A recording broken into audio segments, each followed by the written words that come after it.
السلام علیکم ورحمۃ اللہ وبرکاتہ الحمد للہ رب العالمین والصلاة والسلام علی سید الانبیاء والمرسلین وعلی صحبہ ومن تبعہم بإحسان الی یوم الدین وبعد وعن ابی قتادہ رضی اللہ تعالی عنہ ان رسول اللہ صلی اللہ علیہ وسلم قال فی الہرۃ۔ ابو قتادہ رضی اللہ تعالی عنہ سے مروی ہے ان رسول اللہ صلی اللہ علیہ وسلم کہ رسول اللہ صلی اللہ علیہ وسلم نے فرمایا، قال فی الحرہ، بلی کے بارے میں آپ نے بلی کے بارے میں فرمایا، انہا لیست بنجس، بے شک یہ ناپاک نہیں ہے، یہ نجس نہیں ہے، انما ہی من الطوافین علیکم، یہ تو تم لوگوں کے پاس چکر لگانے والوں میں سے ہے، یعنی کثرت سے آنے جانے والوں میں سے ہے۔ بلی کے بارے میں بیان فرمایا کہ یہ نجس نہیں ہے کیونکہ یہ کثرت سے تمہارے پاس آنے جانے والا جانور ہے۔ اخرجہ الاربعۃ وصححہ ترمذی وابن خزیمہ، اس کو ائمہ اربعہ نے روایت کیا ہے اور امام ترمذی اور امام ابن خزیمہ نے اس کو صحیح قرار دیا ہے۔ یہ ہمارے پاس حدیث ہے، اس حدیث کو بیان کرنے کا ایک سبب بھی ہے۔ وہ سبب یہ تھا کہ حضرت ابو قتادہ رضی اللہ تعالیٰ عنہ اپنے گھر تشریف لائے تو ان کی زوجہ نے وضو کے لیے پانی رکھا کسی برتن میں، تو ایک بلی آئی اور وہ وہاں سے پانی پینے لگی۔ جب وہ پانی پینے لگی تو انہوں نے وہ برتن تھوڑا جھکا دیا تاکہ وہ بلی اور اچھے انداز سے آسانی کے ساتھ پانی پی سکے۔ تو یہ منظر دیکھ کے ابو قتادہ رضی اللہ تعالیٰ عنہ کی جو اہلیہ تھیں، جو آپ کی زوجہ تھیں، انہوں نے سوال کر دیا، انہوں نے تعجب کا اظہار کر دیا۔ تو آپ صلی اللہ علیہ وسلم کا یہ فرمان انہا لیست بنجس، یہ تب حضرت ابو قتادہ نے اپنی اہلیہ کو سنایا۔ پھر تو فرمایا کہ انہا لیست بنجس، یہ بے شک جو بلی ہے یہ نجس نہیں ہے، ناپاک نہیں ہے، انما ہی من الطوافین علیکم،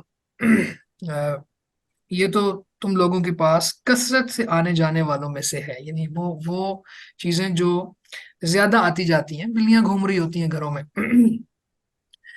اب یہاں پہ سب سے پہلی بات جو سمجھنے والی ہے وہ یہ کہ وضو کے لیے پانی کا انتظام کیا ابو قتادہ رضی اللہ تعالیٰ عنہ کی بیوی نے، تو ایک دوسرے کے ساتھ معاونت میں جی تو ہم اس حدیث ابی قتادہ پر بات کر رہے تھے۔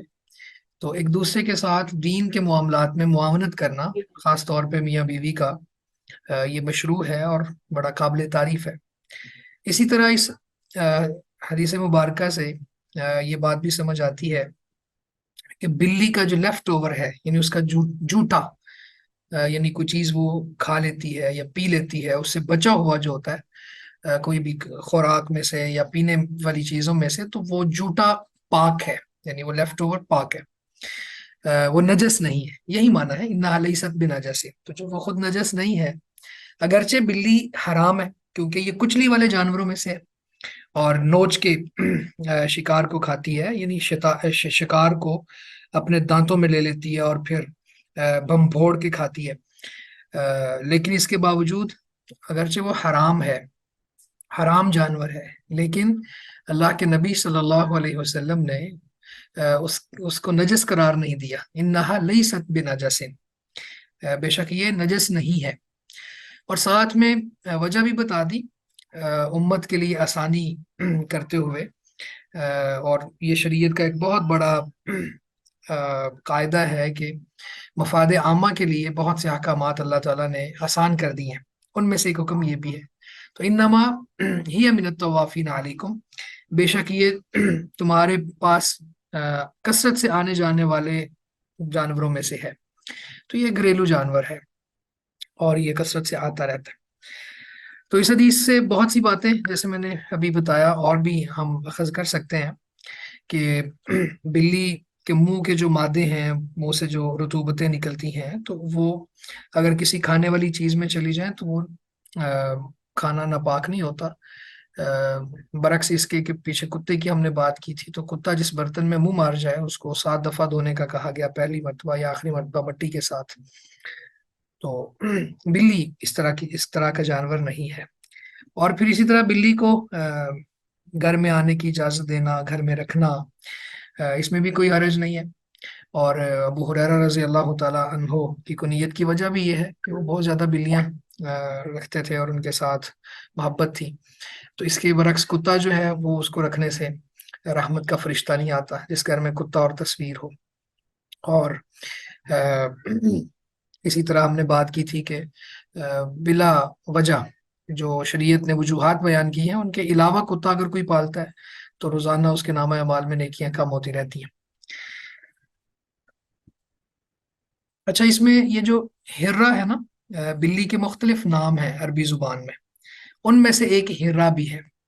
اسی طرح سے ایک قطتن یا قطن، یہ نیچے یہاں پہ لکھے ہوئے ہیں، قطن یا قطتن۔ اور اسی طرح سے یہ ہے سنورن، ٹھیک ہے، تو اس کو پروناؤنس کس طرح سے کرنا ہے، سنورن، تو یہ بھی نام ہے۔ اسی طرح بس، یہ بھی عربی زبان میں با اور سین کے ساتھ، با کی زبر کے ساتھ بھی اور با کی زیر کے ساتھ بھی، تو یہ مختلف نام ہیں بلی کے اوپر بولے جاتے ہیں۔ تو یہاں پہ ہرہ یہ کامن نام ہے بلی کا، تو اسی سے ابو ہریرہ ہے، تو اس کا یہاں پہ اس نام کا تذکرہ ہے۔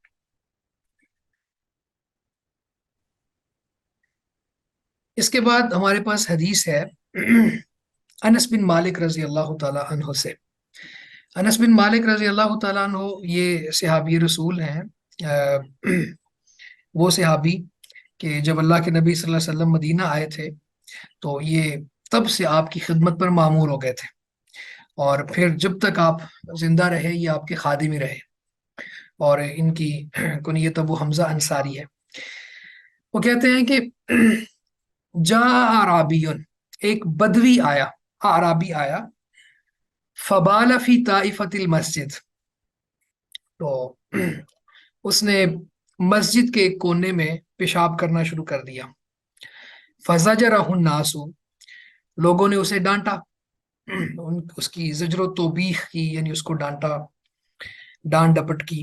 فنہاہم رسول اللہ صلی اللہ علیہ وسلم، تو رسول اللہ صلی اللہ علیہ وسلم نے ان کو منع کر دیا، ڈانٹنے والوں کو منع کر دیا۔ فلما قضا بولہ، بس جب وہ پیشاب سے فارغ ہوا، یعنی جب اس نے پیشاب پورا کر لیا، امر النبی صلی اللہ علیہ وسلم، نبی صلی اللہ علیہ وسلم نے حکم دیا، بذنوب، زال کے زبر کے ساتھ، بفتح زا، زال کے اوپر زبر ہے، اگر زال کے اوپر پیش ہوتا تو پھر گناہ ہوتے، تو بذنوب ایک ڈول کا، من مائن، یعنی ایک برتن ہے ڈول نما، من مائن پانی سے، فاہری کا علیہ، اور اس جگہ بہا دیا گیا۔ آپ نے پانی کے ایک ڈول کا حکم دیا، فاہری کا علیہ، پس وہ وہاں پر بہا دیا گیا، یعنی جہاں پہ اس نے پیشاب کیا تھا اس جگہ پر بہا دیا گیا۔ ابھی ہمارے پاس حدیث ہے، اس میں پہلے ہم تھوڑا لفظی بات کر لیتے ہیں۔ ایک ہے اعرابی، اعرابی جو ہے یہ دیہات کی طرف نسبت، یعنی من سکن البادیہ، جو دیہاتوں میں رہتے ہیں۔ اچھا، دیہات بھی 2 قسم کے ہوتے ہیں، ایک دیہات وہ ہوتا ہے کہ جو بڑے ہو گئے ہیں نا، وہاں پہ آبادیاں زیادہ ہو گئی ہیں، لیکن یہ جو بدوی یا دیہاتی جو عربی زبان میں ہم پڑھتے ہیں، اور سورہ الحجرات میں بھی ہے، سورہ توبہ میں بھی ہے ان کا تذکرہ، اور ان کی اقسام کو اللہ تعالیٰ نے قرآن مجید میں بیان کیا ہے کہ یہ زیادہ سخت ہوتے ہیں، اور بلکہ حدیث میں بھی اللہ کے نبی صلی اللہ علیہ وسلم نے فرمایا، من ساکن البادیۃ جفا، جو بادیہ میں رہتا ہے، بدوی ہے، وہ سخت دل ہو جاتا ہے، کیونکہ میں نے کہا کہ ابھی تو گاؤں بھی بہت زیادہ آباد ہو گیا، تو یہ اعراب کہتے ہیں چند لوگ، جس طرح آج بھی دور دراز علاقوں میں جائیں نا تو کسی جگہ پہ 4-5 گھر رہ رہے ہوتے ہیں، اور ایک ہی فیملی بس بیٹھی ہوتی ہے وہاں پہ اپنی زمینوں کے اوپر، یہ ہیں اعرابی اور بدوی۔ تو چونکہ وہ پوری دنیا سے ڈسکنیکٹ ہوتے ہیں، بڑے شہروں میں آئیں یا بڑی جگہوں پہ آئیں تو لوگوں سے مل کے ان کے مزاج میں تھوڑی نرمی آ جائے، یا کچھ چیزیں سیکھ لیں، وہاں علم کی بھی کمی ہوتی ہے، تو بہرحال یہ سخت دل ہوتے ہیں۔ اور ان کے پاس بہت زیادہ علم بھی نہیں ہوتا، معلومات بھی نہیں ہوتی. تو وہ آیا، بدوی آیا، فبالا، بس اس نے پیشاب کرنا شروع کر دیا فی طائفہ کی مسجد، مسجد کے ایک کونے میں. طائفہ کہتے ہیں کونا، مسجد کا ایک کونا یا کنارہ، یعنی مسجد کے کسی بھی ایک کونے میں یا کنارے میں اس نے آ کے یہ کام شروع کر دیا. فزجرہ الناس، زجرہ، بس ڈانٹا اس کو، الناس لوگوں نے، فنہاہم، تو منع کر دیا ان کو رسول اللہ صلی اللہ علیہ وسلم نے. اور قضا کا معنی ہے پورا کر دیا، جب اس نے اپنے اس کام سے فارغ ہو گیا. پھر اللہ کے رسول نے حکم دیا، ذنوبن، ایک پانی کا برتن، ممائن، پانی کا برتن، پانی کا ڈول، فاہریق علیہ، تو وہ اس پر بہا دیا گیا. اصل میں یہ ایک طویل حدیث ہے کہ یہ عرابی آیا اور آ کے اس نے آتے ہی ساتھ ہی کہا، اللہم ارحمنی و محمد، اے اللہ مجھ پر بھی رحم کر اور محمد صلی اللہ علیہ وسلم پر بھی رحم کر، اور ہمارے علاوہ کسی اور پر رحم نہ کر. جب اس نے یہ کہا تو اللہ کے رسول نے وہاں بھی اس کو سمجھایا. تو یہ بات ظاہر کرتی ہے کہ یہ مسلمان تھا. اور اس کے بعد پھر اس نے وہاں جا کے جب پیشاب کرنا شروع کیا تو اللہ کے نبی صلی اللہ علیہ وسلم نے وہاں پہ ان کو کہا کہ جب صحابہ نے ڈانٹنا شروع کر دیا، ظاہر ہے یہ کام ہی ایسا تھا جس پر صحابہ بلا اختیار بلا ساختہ ڈانٹنے لگے، لیکن اللہ کے رسول نے منع کر دیا. اور حدیث کے الفاظ میں بعض جگہ پہ یہ ہے کہ لا تقطعوہ، نہ اس کو کاٹو، اس کو کرنے دو، کیونکہ یہ اس کے لیے بیماری کا باعث بھی بن سکتا تھا اگر اس کو درمیان میں روک دیا جاتا. اور اسی طرح سے پھر بیماری کے ساتھ ساتھ اگر اس کو وہاں سے، تو اس کا سطر ظاہر ہو جاتا، یا پھر اس کے کپڑے آلودہ ہو جاتے اور نجاست ان کے اوپر لگ جاتی. تو یہ سارے احتمالات تھے، اس لیے اللہ کے نبی صلی اللہ علیہ وسلم نے صحابہ کو منع کر دیا کہ اس کو نہ روکو، نہ کاٹو، اور اس کو کرنے دو. اور ساتھ ہی آپ نے فرمایا، انما بعثتم میسرین ولم تبعثوا معسرین، تم آسانی کرنے والے بنا کر بھیجے گئے ہو اور تنگی کرنے والے بنا کر نہیں بھیجے گئے. تو یہ مختلف الفاظ کے ساتھ مختلف جگہوں پہ حدیث موجود ہے. پھر جب وہ فارغ ہوا تو آپ نے اس کو بلایا، اور بلانے کے بعد فرمایا کہ یہ جو مساجد ہے نا، اس میں اس طرح کی گندگی اور نجاست اور یہ بول و براز کے لیے نہیں ہوتی. انما ہی لذکر اللہ والصلاۃ وقراءۃ القرآن، یہ اللہ کے ذکر، نماز اور قرآن مجید کی تلاوت کے لیے مساجد بنائی گئی ہیں، اور مسجدوں میں یہ کام ہوتا ہے. اس کو سمجھا دیا اور پھر وہ چلا گیا. اچھا، پھر آپ یہاں پہ یہ دیکھیں کہ اللہ کے نبی صلی اللہ علیہ وسلم نے اس کو نہیں کہا تمہاری سزا یہ ہے کہ پانی لے کے آؤ اور اپنے اس نجاست کے اوپر ڈالو کیونکہ تم نے یہ کام کیا. نہیں، آپ نے باقی جو وہاں پہ موجود لوگ تھے ان میں سے کسی کو حکم دیا، تو انہوں نے پانی کا ڈول لا کے اس کے اوپر بہا دیا. اب یہ حدیث ہے ہمارے لیے، اس میں بہت زیادہ اسباق ہیں. ویسے تو باب سے مطابقت جو ہے اس حدیث کی یا کتاب الطہارہ سے مطابقت، تو اس حوالے سے تو یہ ہے کہ آدمی کا پیشاب نجس ہے. اسی طرح زمین جو ہے اگر اس کے اوپر کوئی اس طرح کی نجاست گری ہو تو پانی اس کو پاک کر دیتا ہے. ٹھیک ہے، یہ بھی یہاں سے آ گیا. اور پانی جو ہے یہ پاک کرنے والا ہے. اسی طرح سے یہ چیزیں تو باب سے مطابقت رکھتی ہیں. لیکن اس کے علاوہ بھی اس حدیث سے ہمیں یہ بات سمجھ آتی ہے کہ اللہ کے نبی صلی اللہ علیہ وسلم کس قدر تحمل مزاج تھے. آج کوئی شخص ہمارے کسی مسجد میں یا کسی جگہ پہ اس طرح سے آ کے یہ کام کرے تو اس کو کس رد عمل کا سامنا کرنا پڑے گا، اور بعد میں اس کو کتنی سزائیں بھگتنا ہوں گی. لیکن آپ دیکھیں کہ اللہ کے نبی صلی اللہ علیہ وسلم اپنے صحابہ کو جو تھوڑا اس کو ڈانٹ رہے ہیں ان کو روک رہے ہیں اور کہہ رہے ہیں کہ نہ، اس کو کرنے دو، اور پھر اس کو بعد میں بلا کے بڑے خوبصورت انداز میں سمجھا رہے ہیں. کس قدر اس کے دل پہ یہ اثر کی ہوگی یہ بات کہ اللہ کے نبی نے اتنا بڑا کام کر دیا. اس کے بعد میں اندازہ تو ہو گیا نا، یعنی وہ ماحول دیکھ کے کہ صحابہ بھی ناراض ہو گئے اور اس طرح سے، اور پھر اس کے سامنے ہی وہ ڈول ڈالا گیا تھا پانی کا. تو یہ ساری چیزیں اس کو سمجھانے کے لیے کافی تھیں کہ اس نے بہت بڑی ایک چیز کا ارتکاب کیا ہے. لیکن اس کے باوجود وہ جب گیا ہوگا تو کیا سوچتا ہوگا کہ یہ نبی کتنے عظیم نبی ہے کہ نہ انہوں نے مجھے ڈانٹا، نہ انہوں نے مجھے کوئی سزا دی، نہ ہی انہوں نے مجھے یہ کہا کہ تم یہاں پہ اس نجاست کو دور کرو، تو بس صرف بلا کے سمجھایا، اور سمجھاتے ہوئے بھی یہ فرمایا ان هذه المساجد، بے شک یہ جو مساجد ہیں اس میں اس طرح کی چیزیں نہیں کرنی چاہیے، بلکہ انما ہی لذکر اللہ والصلاۃ وقراءۃ القرآن۔ تو یہاں پہ اچھے اخلاق کی مثال بھی ہمیں ملتی ہے۔ جاہل آدمی کو جب تعلیم دینی ہے تو نرمی کے ساتھ دینی ہے، یہ بات بھی ہمیں اس حدیث سے ملتی ہے۔ اور اسی طرح سے رحمت کے ساتھ، نرمی کے ساتھ پیش آنا، لوگوں کے ساتھ معاملہ کرنا، یہ بات بھی ہمیں ملتی ہے۔ یعنی اگر اتنا بڑا وہ کام کر رہے ہیں، اس کے باوجود اس کے ساتھ نرمی سے پیش آ رہے ہیں، تو پھر عام حالات میں لوگوں کے ساتھ نرمی سے کیوں پیش نہیں آنا؟ اللہ کے نبی صلی اللہ علیہ وسلم نے فرمایا نا، ان اللہ یعطی علی الرفق ما لا یعطی علی العنف، کہ اللہ تعالیٰ نرمی سے وہ کچھ دے دیتا ہے جو سختی سے نہیں دیتا۔ تو نرمی کے ساتھ، تحمل کے ساتھ، اور نرم مزاجی کے ساتھ انسان کو تعامل کرنا چاہیے لوگوں کے ساتھ، یہ بات بھی یہاں سے سمجھ آئی۔ اور اسی طرح پھر ایک بات اور بھی ہے کہ اگر کوئی غلط کام ہو رہا ہو تو اس میں دیکھیں کہ آپ یعنی دو دو نقصانات ہیں، تو اس میں سے جو بڑا نقصان ہے اس کو ختم کر دینا چاہیے، اور چھوٹے نقصان کو قبول کر لینا چاہیے۔ اب یہاں پہ کیا تھا کہ دو چیزیں تھیں، ایک یہ تھا کہ وہ مسجد کے اندر پیشاب کر رہا ہے اور یہ نجس ہے اور جگہ خراب ہو رہی ہے۔ دوسرا یہ تھا کہ اگر اس کو یہاں فوراً روکا جائے تو مزید نجاست پھیلے گی، مختلف جگہ پہ گرے گی، اس کے کپڑوں پہ بھی گرے گی، اور ممکن ہے کہ احتمال یہ ہے کہ وہ بیماری نہ ہو جائے۔ تو اب یہ جو دوسری بات ہے یہ زیادہ بڑی تھی، تو اس کی وجہ سے پھر چھوٹی بات کو کچھ وقت کے لیے قبول کیا گیا، اور جب وہ وہاں سے فارغ ہو گیا تو اس کو بڑے اچھے انداز میں سمجھا دیا گیا۔ تو یہ مختلف چیزیں یہاں سے ہمیں یہ حدیث سکھاتی ہے۔ اس کے بعد اگلی حدیث ابن عمر رضی اللہ تعالیٰ عنہما سے ہے، یعنی عبداللہ بن عمر رضی اللہ تعالیٰ عنہما، قال قال رسول اللہ صلی اللہ علیہ وسلم، وہ فرماتے ہیں کہ رسول اللہ صلی اللہ علیہ وسلم نے فرمایا، احلت لنا میتتانی و دمانی، احلت لنا، ہمارے لیے حلال کر دیے گئے ہیں، میتتان، دو مردار، و دمان، اور دو خون، ہمارے لیے دو مردار اور دو خون حلال کر دیے گئے ہیں۔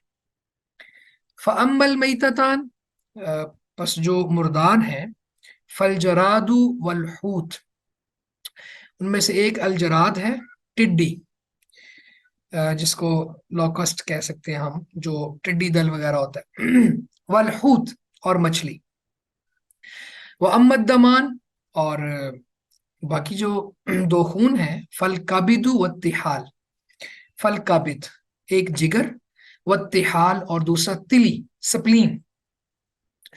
احلت لنا میتتانی و دمانی، ہمارے لیے دو مردار اور دو خون حلال کر دیے گئے ہیں۔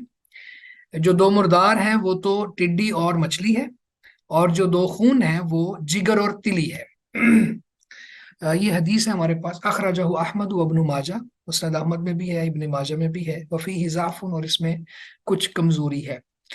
اس حدیث کی صحت پر علماء کا اختلاف ہے۔ صحیح بات یہ ہے کہ یہ حدیث موقوفاً ٹھیک ہے، اور موقوف بھی مرفوع کے حکم میں ہے۔ موقوف حدیث وہ ہوتی ہے جو صحابی تک ہو، اور مرفوع کے حکم کا معنی یہ ہے کہ اب صحابی یہ اپنی طرف سے رائے نہیں دے سکتے، گویا کہ انہوں نے اللہ کے نبی صلی اللہ علیہ وسلم سے یہ بات سنی ہے تبھی تو انہوں نے یہ بیان کی ہے۔ تو یہ بات ایسی ہے کہ صحابی اپنے اجتہاد سے نہیں کہہ سکتا، تو اللہ کے نبی صلی اللہ علیہ وسلم سے انہوں نے سن کے پھر ہی بیان کیا۔ جو رہی بات کہ اس میں کچھ کمزوری ہے، یہ ضعف ہے، تو زید بن اسلم کی ایک سند ہے، تو ان کی اولاد میں سے کچھ راوی ضعیف ہیں، تو لیکن میں نے خلاصہ بتا دیا ہے کہ یہ حدیث قابل عمل ہے، قابل حجت ہے، اور یہ شریعت کی بہت سی چیزوں کی بنیاد ہے۔ اب اس کو سمجھے، احلت لنا کا معنی کیا ہے؟ ہمارے لیے حلال کر دیے گئے ہیں۔ تو جب یہ اللہ کے نبی صلی اللہ علیہ وسلم فرمائے نا ہمارے لیے حلال کر دیے گئے ہیں، تو اس کا مطلب ہے کہ حلال کرنے والی ذات اللہ تعالیٰ کی ہے، تو اللہ تعالیٰ نے ہمارے لیے حلال کیا ہے۔ تو حلال و حرام کا اختیار نبی صلی اللہ علیہ وسلم کو بھی نہیں ہے، وہ بھی اسی چیز کو حلال قرار دیتے ہیں جسے اللہ نے حلال کہا، اسی کو حرام کرتے ہیں جسے اللہ نے حرام کہا۔ تو اس لیے یہ اسلوب بھی ہمیں بتاتا ہے کہ ہمارے لیے اللہ تعالیٰ نے دو چیزوں کو حلال کیا ہے، میتتان، دو مردار. اب ذبح کرنے کے بعد ہی کسی چیز کو کھایا جا سکتا ہے، لیکن دو چیزیں مستثنا ہیں ان میں. ایک یہ لوکسٹس یعنی ٹڈی دل، اور دوسرا مچھلی. تو ان کو ذبح کرنے کی ضرورت نہیں ہوتی. مچھلی کے حوالے سے تو خاص طور پہ یہاں پہ آ گیا، پہلے بھی ہم پڑھ چکے ہیں، جیسے سمندر کا مردار حلال ہے پچھلے لیسنز میں. تو اسی طرح یہ جو ٹڈی ہوتی ہے اس میں بھی خون نہیں ہوتا، اور اس کو بھی حلال قرار دیا ہے. اس کو بھی ذبح کرنے کی ضرورت نہیں ہے، مچھلی کو بھی ذبح کرنے کی ضرورت نہیں ہے. لیکن آپ کو بڑی حیرانی ہوگی کہ یورپ سے جو مچھلی عرب ممالک میں آتی ہے تو اس کے اوپر لکھا ہوتا ہے ذبح علی طریقۃ الاسلامیہ، کہ اسے اسلامی طریقے پر ذبح کیا. یعنی مسلمانوں کی آنکھوں میں دھول جھونکنے کے لیے، یہ دھوکہ دینے کے لیے جی کہ مسلمان ذبح کر کے کھاتے ہیں، تو اس لیے انہوں نے مچھلی کے اوپر بھی لکھا ہوتا ہے کہ یہ بھی اسلامی طریقے کے مطابق ذبح کی گئی ہے. یعنی اس سے سمجھ آتا ہے کہ مسلمانوں کے اوپر کس طرح سے وہ سمجھتے ہیں کہ یہ دھوکہ کھا جائیں گے. تو بہرحال مچھلی کو ذبح کرنے کی ضرورت نہیں ہے، اور اسی طرح سے ٹڈی کو بھی. دو خون جو ہمارے لیے حلال ہیں وہ ویسے تو دم مسفوح بالکل حرام ہے، یعنی بہتا ہوا خون، اور وہ بہتا ہوا خون یہ اگر جم جائے تو بھی وہ حرام ہے. لیکن دو خون یعنی ایک جگر، یہ خون ہی جمع ہوا خون ہی ہوتا ہے، کلیجی جس کو ہم کہتے ہیں، اور اتحال یہ تلی، یہ دونوں چیزیں جو ہیں یہ مستثنا ہے. یعنی یہ وہ خون ہے جو حرام نہیں ہے، ان کو کھایا جا سکتا ہے. اس حدیث سے ایک بات تو یہ ثابت ہوئی، جیسے میں نے پہلے کہا، کہ حلال و حرام کا اختیار اللہ کے پاس ہے، کسی اور کے پاس نہیں ہے مخلوق میں سے. اور اسی طرح سے دوسری بات یہ ہے کہ اللہ کے نبی صلی اللہ علیہ وسلم نے یہ جو اسلوب اختیار کیا ہے نا، وہ حلت لنا میتتان و دمان، ہمارے لیے دو مردار اور دو خون حلال ہیں. تو پہلے اجمالاً چیز کو بیان کر کے صحابہ کی توجہ اپنی طرف مرکوز کروا کے پھر آگے آپ نے تفصیلات بتائی. تو یہ حسن کلام ہے، یعنی کلام کی خوبی ہے کہ اللہ کے نبی صلی اللہ علیہ وسلم نے اس طرح کا انداز اختیار کیا. پہلے مجملاً بات کی، دو خون دو مردار، پھر آپ نے ان کی وضاحت دی تاکہ لوگ متوجہ ہو جائیں. اسی طرح حلال جانور جو ہے اس کو جب ذبح کرتے ہیں تو اس کے اندر جو خون وغیرہ لگا ہوتا ہے اس کو بہت زیادہ صاف کر لینے کے بعد اگر کوئی ایسا خون تھوڑا بہت جمع رہ جائے جو انسان کے اختیار میں نہیں ہے تو اس میں بھی انشاءاللہ کوئی حرج نہیں ہوگا. اس کے بعد اگلی حدیث ابو ہریرہ رضی اللہ تعالی عنہ سے ہے. قال کہتے ہیں قال رسول اللہ صلی اللہ علیہ وسلم، رسول اللہ صلی اللہ علیہ وسلم نے ارشاد فرمایا اذا وقع الذباب في شراب احدكم فليغمسه. اذا وقع جب واقع ہو جائے، جب گر جائے، الذباب مکھی، فی شراب احدکم تم میں سے کسی ایک کے پانی میں، مشروب میں، فلیغمسہ تو اسے چاہیے کہ اس کو ڈبو دے، ثم پھر لینزعہ اسے چاہیے کہ اس کو نکالے، باہر نکالے. فإن فی احد جناحیہ داء پس بے شک اس کے ایک پر میں بیماری ہوتی ہے، وفی الآخر شفاء اور دوسرے میں شفا ہوتی ہے. جب تم میں سے کسی کے مشروب میں مکھی گر جائے تو اسے چاہیے کہ اس کو ڈبوئے پھر اس کو باہر نکالے، بے شک اس کے ایک پر میں بیماری ہے تو دوسرے پر میں شفا ہے. اخرجہ البخاری و ابو داود وزاد وانه یتقی بجناحہ الذی فیہ الداء. بخاری نے اس کو بیان کیا، ابو داود نے اس حدیث کو بیان کیا، اور اس میں ابو داود نے اضافہ یہ کیا، اللہ کے رسول نے فرمایا وانه یتقی بجناحہ، بے شک یہ دفاع کرتی ہے، بچتی ہے اپنے اس پر کے ساتھ، الذی فیہ الداء جس میں بیماری ہوتی ہے. یعنی جب وہ پانی میں گرنے لگتی ہے تو اپنا وہ والا پر پانی میں لگاتی ہے جو جس میں بیماری ہوتی ہے، تو تم دوسرا پر بھی ڈال دو، اس کو ڈبو دو تاکہ شفا والا پر بھی اس کے اندر آ جائے، دوسرے میں شفا ہوتی ہے. اب یہاں پہ اب یہ دیکھیں کہ یہ مکھی کا ذکر ہے، اور مکھی کا ذکر قرآن مجید میں بھی آیا ہے، اور وہاں پہ تو اللہ رب العزت نے ایک توحید کی مثال دے کے سمجھایا.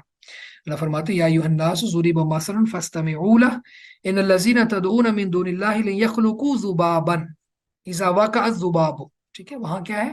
لن یخلقوا ذبابا، کہ اے لوگو تمہارے لیے ایک مثال بیان کی جائے گی، اس کو غور سے سنو، کہ جنہیں تم اللہ کے سوا پکارتے ہو وہ ایک مکھی بھی پیدا نہیں کر سکتے، اور اگرچہ وہ سب جمع ہو جائے، مکھی پیدا کرنا تو درکنار، اگر وہ مکھی ان سے کوئی چیز چھین کے لے جائے تو وہ بھی واپس نہیں لا سکتے۔ تو بہرحال قرآن مجید میں وہاں یہ تذکرہ موجود ہے۔ تو یہ اللہ کی مخلوقات میں سے ایک مخلوق ہے، اور اس کے بارے میں ایک پر میں بیماری کا، دوسرے پر میں شفا کا، یہ اللہ کے رسول نے ہمیں بتا دیا ہے، تو ہمارا اس پر یقین ہے۔ میڈیکل سائنس بھی اس کو پروو کرتی ہے۔ اسی طرح پھر اس کو ڈبو کے وہاں سے نکالنے کا جو انداز ہے، یہ بھی اللہ کے نبی صلی اللہ علیہ وسلم نے ہمیں سمجھا دیا ہے، تو اس کو بھی اس طرح سے ہی اختیار کیا جائے گا۔ تو یعنی اگر آپ یوں کہیں کہ ایسی جگہ ہے جہاں پہ مکھی گری اور وہ چیز مشروب نہیں تھا، یہاں تو مشروب کی بات ہے نا، وہ مشروب نہیں تھا، تو وہاں وہ خشک چیز تھی، تو پھر مکھی کو ویسے اٹھا کے باہر پھینک دینا چاہیے۔ ضروری نہیں ہے کہ وہاں بھی اب اس کو کچلنا ضروری ہوگا یا کچھ طرح کا چیز کرنی ہوگی، نہیں، وہاں سے اس کو اٹھا کے باہر پھینک دو۔ تو برحال یہاں پہ اللہ کے نبی صلی اللہ علیہ وسلم نے یہ بات ارشاد فرمائی، تو مکھی جو ہے پھر وہ نجس نہ ہوئی، بلکہ اس کو ڈبو دینے سے وہ چیز جو ہے وہ ناپاک نہیں ہوتی، یہ یہاں پہ بیان ہے۔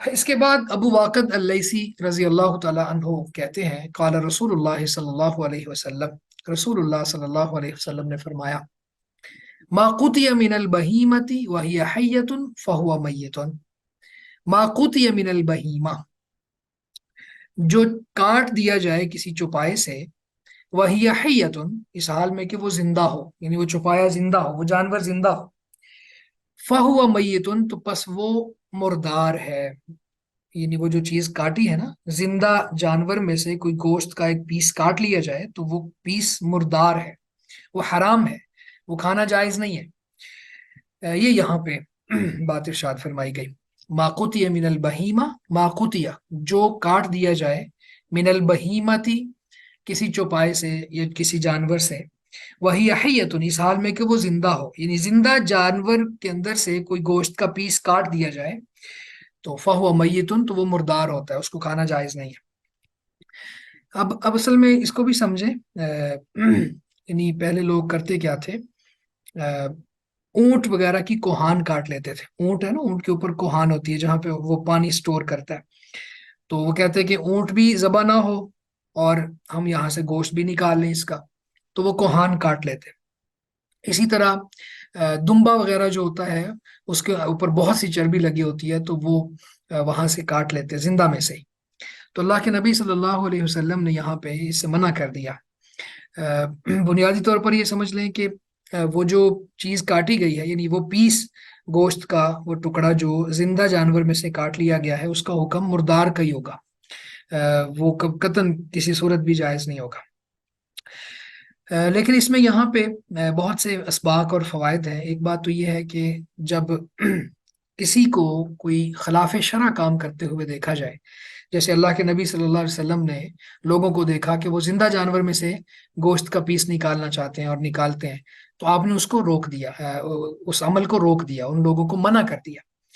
تو ایک عالم دین کے لیے یا حدیث کے طالب علم کے لیے یہ بہت ضروری ہوتا ہے کہ جب اس نے اللہ کے نبی صلی اللہ علیہ وسلم کے فرامین پڑھ لے ہوں، قرآن مجید کی آیات کا ترجمہ اس کو آتا ہو، تو پھر اس کے خلاف کوئی عمل وہ دیکھے تو وہاں پہ وہ خاموش نہیں رہے گا، وہاں پہ وقت ضرورت اور حاجت کا تقاضا یہ ہے کہ وہ وہاں پہ بولے، وہاں پہ خاموش رہنا یہ جرم ہوگا۔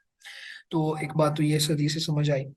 دوسری بات یہ ہے کہ اللہ کے نبی صلی اللہ علیہ وسلم نے جانوروں کو تکلیف دینے سے منع کر دیا، جانوروں کو تکلیف دینا اور اپنے لیے فوائد تلاش کرتے ہوئے یہ بالکل غلط ہے۔ لیکن اگر کوئی مصلحت ہو، یعنی مصلحت یہ ہے کہ جس طرح انسان کا کوئی عضو کاٹ دیا جاتا ہے کسی علاج کے لیے، تو اس طرح کسی جانور کو بھی کاٹا جا سکتا ہے، اس کا بھی عضو کاٹا جا سکتا ہے، لیکن یہ اس لیے نہیں کہ وہ جانور بھی زندہ رہے اور میں گوشت بھی کھاتا رہوں، یہ بہت بڑا ظلم ہے۔ اور آج کل خاص طور پہ چائنا میں لوگ اس طرح سے کرتے ہیں، مطلب بندر کو سامنے کسی مشین میں جکڑ کے اس کے اوپر کھوپڑی اس کا ایک پیس الگ کر کے اس کے اندر سے وہ اپنا خیر کس طرح وہ جانور کافر جانور ہی ہوتا ہے، جانور سے بھی بدتر ہوتا ہے، تو وہ نیچے سے تڑپ رہا ہوتا ہے اور وہ اوپر سے اس کو کھا رہے ہوتے ہیں. تو اس طرح یہ چیزیں منع کر دی. ویسے بھی وہ تو حرام ہی ہے، لیکن زندہ جانور کے کو تکلیف دے کے اس طرح کا عمل کرنا یہ اور بھی زیادہ سنگین ہو جاتا ہے اور بھی زیادہ ناجائز ہو جاتا ہے. تو اللہ کے نبی صلی اللہ علیہ وسلم نے اس بات سے بھی منع کر دیا. اسی طرح مصلحت کے تحت یعنی جیسے کسی کو ہوتا ہے نا کہ ہم خصی جانور لیتے ہیں قربانی کے لیے، کیونکہ اس کا گوشت زیادہ لذیذ ہوتا ہے، فربا ہو جاتا ہے وہ. اور اللہ کے نبی صلی اللہ علیہ وسلم نے بھی ایسے جانوروں کو قربانی کے لیے اختیار کیا.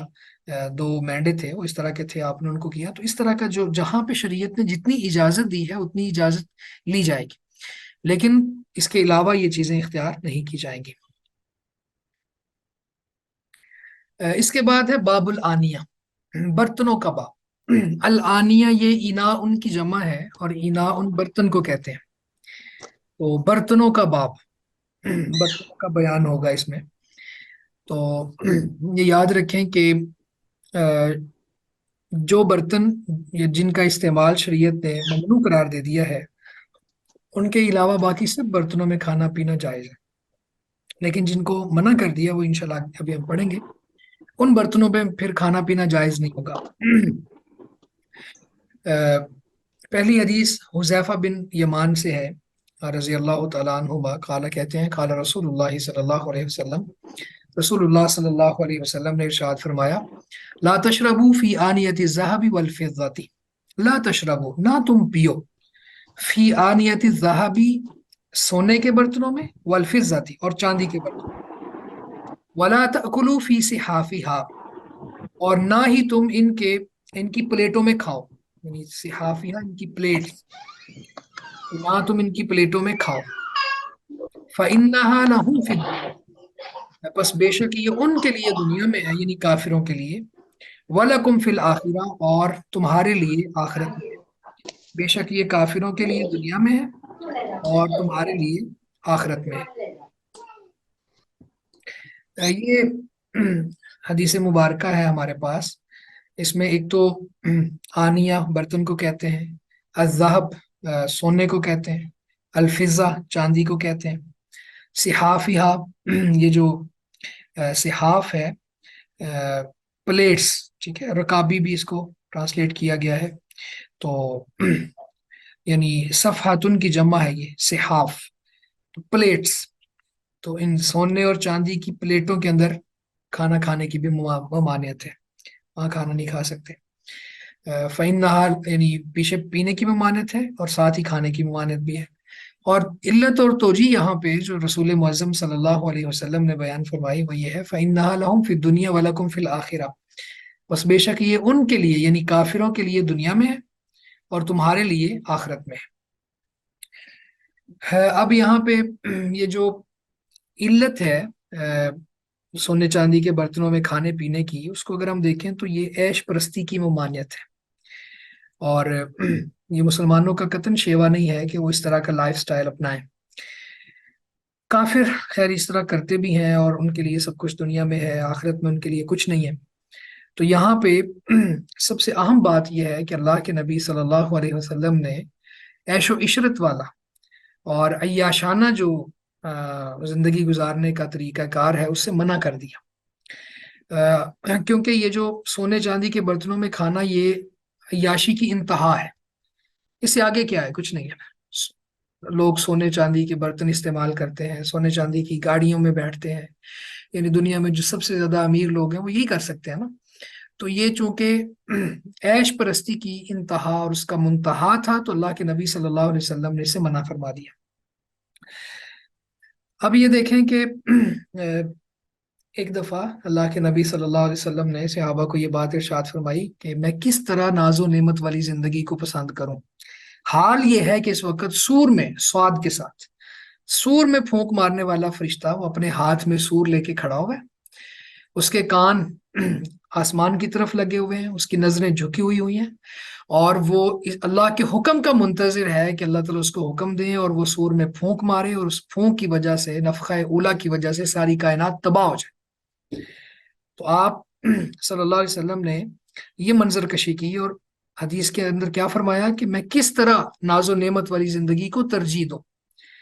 تو یہ بہرحال ناز و نعمت والی زندگی کی انتہا ہے. تو اللہ کے نبی صلی اللہ علیہ وسلم نے یہاں اس پہ منع کر دیا، اور یہ اس میں بالکل حرام ہے، کوئی ذرہ برابر بھی گنجائش نہیں ہے. اور مرد عورت اس میں برابر ہیں چاندی اور سونے کے برتنوں میں کھانے پینے کے حوالے سے. اور اس کے علاوہ کھانے پینے کے علاوہ اگر کوئی اس طرح کی چیز ہے، یعنی کھانے پینے کے علاوہ سونے کی کوئی چیز ہے، کوئی پیس ہے، کوئی اس طرح کے، تو اس کو استعمال کرنے میں یا رکھنے میں کوئی حرج نہیں ہے. یعنی سیونگز کے طور پر یا اس طرح سے اس میں کوئی حرج نہیں ہے. کھانا پینا یعنی یہ ایک لائف سٹائل کو ظاہر کرتا ہے، تو ایک تعیش والا انداز ہے، تو اس لیے آپ صلی اللہ علیہ وسلم نے اس سے منع کر دیا. اسی طرح دنیا میں اگر کسی شخص کو کچھ نعمتیں نہیں ملتی اور دنیا کی چیزیں اور دنیا کا ساز و سامان اس کے پاس نہیں ہے یا کم ہے، تو اس کو اس پر مایوس نہیں ہونا چاہیے اور اس پر پریشان نہیں ہونا چاہیے، کیونکہ اللہ کے نبی صلی اللہ علیہ وسلم نے یہاں پہ ایک بشارت دی، فَإِنَّهَا لَهُمْ فِي الدُّنْيَا وَلَكُمْ فِي الْآخِرَةِ، بس بے شک یہ کافروں کے لیے دنیا میں ہے اور تمہارے لیے آخرہ میں. تو جب ایمان والوں کے لیے اللہ نے تعیش والی زندگی اور ناز و نعمت والی زندگی آخرت میں رکھی ہے، تو پھر اس کو دنیا میں اگر کوئی چیز کم ملتی ہے تو پریشان نہیں ہونا چاہیے. اور اللہ رب العزت نے قرآن مجید میں بھی ارشاد فرمایا نا، وَالْآخِرَةُ خَيْرٌ وَأَبْقَىٰ، آخرت ہی زیادہ بہتر ہے اور باقی رہنے والی ہے. اور مَا عِندَكُمْ يَنْفَدُ وَمَا عِندَ اللَّهِ بَاقٍ، جو کچھ تمہارے پاس ہے وہ ختم ہو جانا ہے، جو اللہ کے پاس ہے وہ باقی رہنا ہے. تو اگر انسان کے پاس پک اینڈ چوز کا اختیار ہو کہ وہ اس دنیا کو اختیار کرنا چاہتا ہے یا آخرت کی زندگی کو اختیار کرنا چاہتا ہے، تو عقل مند انسان وہی ہے جو یہ فیصلہ کرے کہ وہ یہ اس دنیا میں چلیں، کچھ اگر کمی ہو بھی جائے تو کوئی مسئلہ نہیں ہے، لیکن آخرت میں ناکامی نہ ہو، آخرت میں نعمتوں سے محرومی نہ ہو.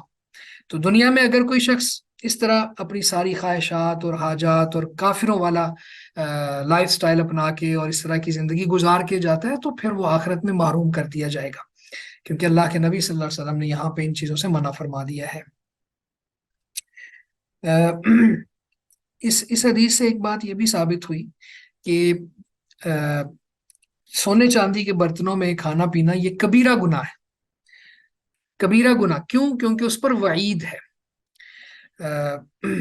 کیونکہ آگے اگلی حدیث کو ہم ساتھ ملا لیتے ہیں، پھر اس کی وضاحت مزید ہو جائے گی. یہ دیکھیں، ام سلمہ رضی اللہ تعالی عنہا سے ہے، قالت کہتی ہیں، قال رسول اللہ صلی اللہ علیہ وسلم، اللہ کے نبی صلی اللہ علیہ وسلم نے فرمایا، الذی یشرب فی اناء الفضہ، وہ شخص جو چاندی کے برتنوں میں پیتا ہے، یشرب پیتا ہے، فی اناء الفضہ چاندی کے برتن میں، اور ساتھ کھاتا بھی لگا لیں، اس لیے کہ پچھلی حدیث میں کھانے پینے دونوں کی بات. انما یجرجر فی بطنہ نار جہنم، تو وہ اپنے پیٹ میں جہنم کی آگ ڈالتا ہے. وہ شخص جو چاندی کے برتنوں میں کھاتا ہے یا پیتا ہے، بے شک وہ اپنے پیٹ میں جہنم کی آگ انڈیلتا ہے. اچھا، اس میں یہ سمجھ لیں، یہ جو لفظ ہے نا یجرجرو، اصل میں یہ الجرجرہ یہ یہاں سے نکلا ہے، اور اس کا معنی کیا ہوتا ہے کہ انسانی جسم کے اندر پانی جب اپنے رستے پہ چلتا ہے تو جو آواز آتی ہے، جیسے ہم پانی کے ایک گھونٹ پیتے ہیں تو ہمارے گلے سے گزرتے ہوئے یعنی جو پانی کی نالی ہے یا خوراک کی نالی ہے، اس کے اندر سے جب پانی گزر رہا ہوتا ہے تو اس وقت جو آواز آتی ہے وہ ہے الجرجرہ. یا پھر اسی طرح انتڑیوں کے اندر جب پانی موو کر رہا ہوتا ہے تو اس کی جو موومنٹ ہے اور اس دوران جو آواز پیدا ہوتی ہے وہ ہے الجرجرہ.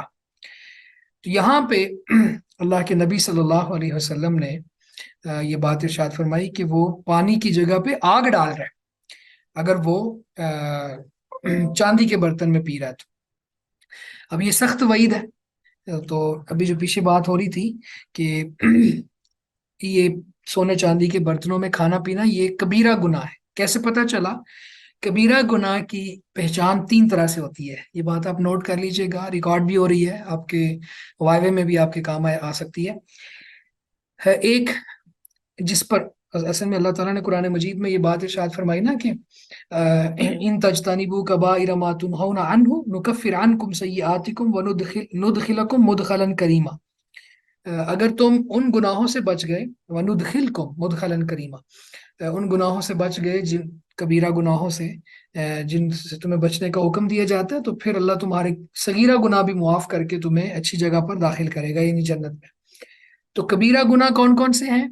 3 علامتوں میں سے کوئی ایک علامت پائی جائے تو وہ کبیرہ گناہ ہوتا ہے۔ ایک، اس پر کوئی وعید ہو۔ اب یہاں پہ سخت وعید ہے، انما یجرجر فی بطنہ نار جہنم، بے شک وہ اپنے پیٹ میں جہنم کی آگ انڈیل رہا ہے، آگ ڈال رہا ہے، اس کے جسم میں آگ چل رہی ہے پانی کی جگہ پہ، وہ جو پانی اس نے چاندی کے برتن میں یا سونے کے برتن میں پیا۔ تو ایک علامت ہوگی۔ دوسری علامت یہ ہے کہ اس کے اوپر حد فی دنیا، دنیا میں کوئی حد ہو، جیسے قتل ہے، زنا ہے، شرک ہے، شراب ہے، تو اس میں اگر حد، یہ بھی کبیرہ گناہ ہوتا ہے جس پر حد مینشن ہو۔ اور تیسری صورت یہ ہے کہ اس کے اوپر کوئی لعنت کا لفظ ہو، نبی صلی اللہ علیہ وسلم نے لعنت کی ہو یا اللہ تعالیٰ نے لعنت کی ہو، تو لعنت والا بھی گناہ کبیرہ گناہ ہوتا ہے۔ تو بہرحال یہاں پہ ایک بات ہمیں اضافی یہ بھی سیکھنے کو ملی کہ کبیرہ گناہوں کو 3 طرح سے پہچانا جا سکتا ہے۔ تو یہ بہرحال کبیرہ گناہ ہے کیونکہ اس پر سخت وعید بیان ہوئی ہے۔ اسی طرح ایک بات یہاں پہ یہ بھی سمجھ لیں کہ کبیرہ گناہ کا مرتکب کافر نہیں ہوتا۔ اب بعض لوگ یہ سمجھتے ہیں کہ جس نے بڑا گناہ کیا، کبیرہ گناہ کیا، تو وہ کافر ہو گیا۔ کافر نہیں۔ اب اگرچہ یہاں پہ سخت وعید ہے، یہ کبیرہ گناہ ہے، پر ایمان کی وجہ سے اس کو سزا دینے کے بعد اللہ تعالیٰ نکال کے جنت میں ڈال دیں گے۔ اسی طرح یعنی اس کے کفر کے حوالے سے سوچنا، پیچھے جو ہے لہم فی الدنیا ولکم فی الآخرہ، یہاں سے یہ سمجھنا کہ چونکہ یہ برتن سونے چاندی کے دنیا میں کافروں کے لیے ہیں تو آخرت میں مومنوں کے لیے ہیں، تو دنیا میں اگر کوئی استعمال کرتا ہے تو یہ کافر ہو گیا، ایسا نہیں کہہ سکتے ہم۔ ہاں یہ کہہ سکتے ہیں کہ یہ کافروں والا طرز عمل اپنا رہا ہے اور سخت وعید کا مرتکب ہو رہا ہے، اس کا مستحق بن رہا ہے، تو یہ کہہ سکتے ہیں۔ لیکن اس کو کافر قرار دینا یہ ایک بہت بڑا فتنہ ہے، کسی کی تکفیر کرنا، تو اس کے بہت بڑے آداب ہیں اور بہت زیادہ اس کو اہل علم، جو علم میں راسخ لوگ ہیں، وہی کسی کے کفر پر معین تکفیر کر سکتے ہیں۔ تو ہم معین طور پر لعنت بھی نہیں کر سکتے، تو تکفیر تو درکنار ہے۔ کسی پر نام لے کے لعنت کرنا شریعت اس سے بھی منع کرتی ہے۔ کوئی شخص یہ نہیں کہہ سکتا کہ تم پر لعنت ہو یا فلاں لعنتی ہے۔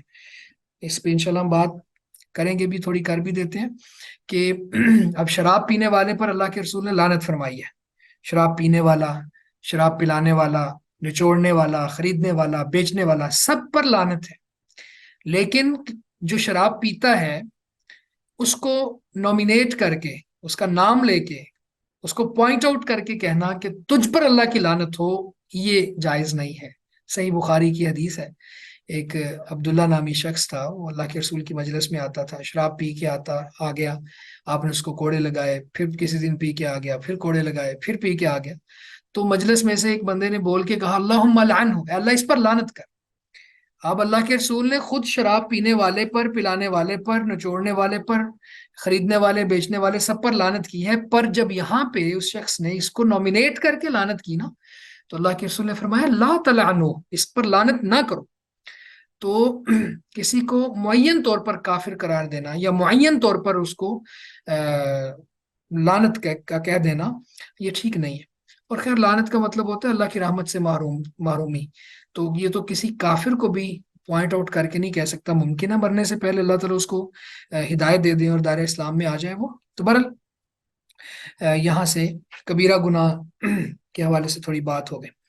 اس کے بعد عبداللہ بن عباس رضی اللہ عنہما کی روایت ہے، قالا کہتے ہیں قال رسول اللہ صلی اللہ علیہ وسلم، رسول اللہ صلی اللہ علیہ وسلم نے فرمایا اذا دوبغ الایحاب فقد طہر، اذا جب دوبغ رنگ دیا جائے، دباغت یہ ایک ٹرم ہے پراپر، الایحاب کھال کو، فقد طہر تو وہ پاک ہو جاتی ہے۔